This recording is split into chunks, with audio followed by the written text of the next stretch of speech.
Stories about ghosts are scary because they're usually based on things that could have happened. Stories about monsters are terrifying because we know that they don't exist.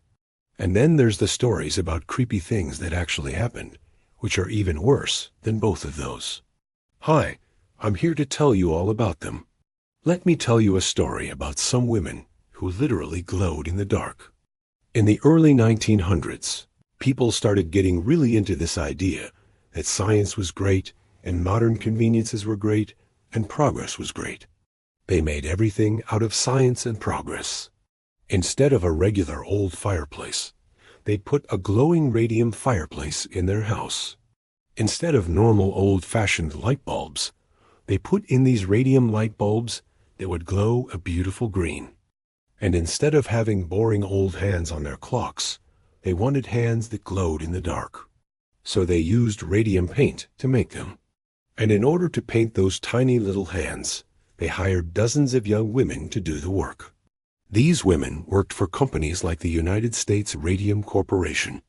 They de-dipped their brushes in the glowing radium paint, and then they de-paint the hands of the clock faces.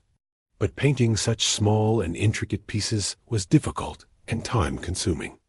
So to speed up the process, the women would lick the paintbrush.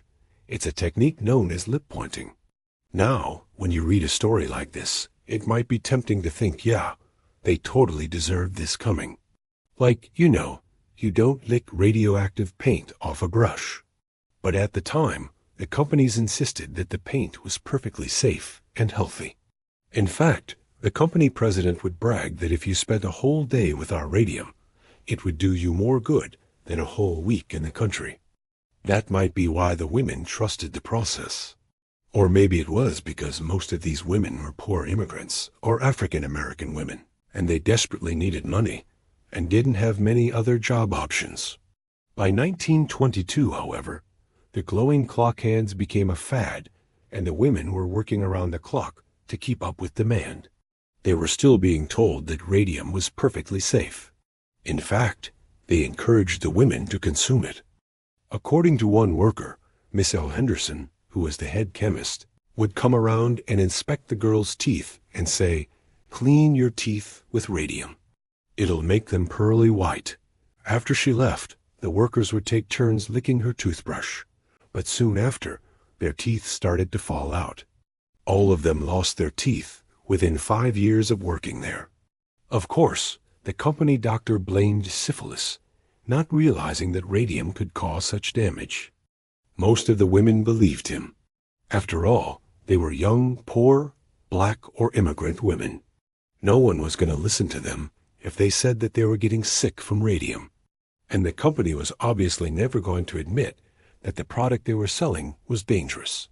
So the women kept working. They kept licking paintbrushes, and they kept losing their teeth, and they kept getting sick. The problem was that the more radium the women consumed, the more they got sick. Radium was causing painful bone fractures that wouldn't heal, jaws that fell apart, gums that turned black and rotted away, teeth that fell out, and entire skeletons that just started to glow in the dark. Finally, after years of pain and agony, one woman named Catherine Schaub went to a different doctor. He discovered that she had more radium in her body than the average person who had consumed large amounts of the element for years. When he inspected her mouth, he found that her jawbone was completely disintegrated. Finally, someone was acknowledging what was happening.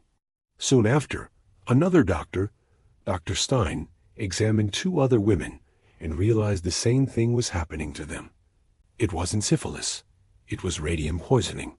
He took the case to the medical conference and presented his findings. But at first, no one listened to him either. They thought he was crazy. They didn't want to believe that the wonderful medicine of radium was dangerous. It would take several years for the medical community to accept the fact that radium poisoning was real. By then, the Radium Girls were already dying. In 1923, a reporter heard about the sick women and decided to investigate.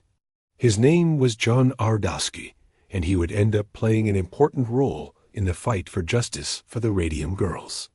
He published his findings, and soon enough, the government stepped in and arrested several members of the company. But it seemed like a win for the Radium Girls. The company executives would easily be convicted of manslaughter, and the women could finally get on with their lives. Instead, the judge threw out the charges against the executives, saying there wasn't enough evidence to support them, despite the fact that by this point, over 40 women had died, and many others had suffered gruesome fates. Including glowing skeletons, the executives were free. This time, the government didn't intervene, despite the Radium Girls having a pretty good case against the company. In fact, the government did the opposite. They sided with the company. After all, the executives had powerful friends. Several judges and politicians had received thousands of dollars in stock from the United States Radium Corporation. So the Radium Girls had no choice but to fight back themselves. Using whatever money they had left, they hired a lawyer, and in 1928, they took the United States Radium Corporation to court. Finally, after years of pain and agony, the Radium Girls would get their day in court. The trial itself was brutal for the women.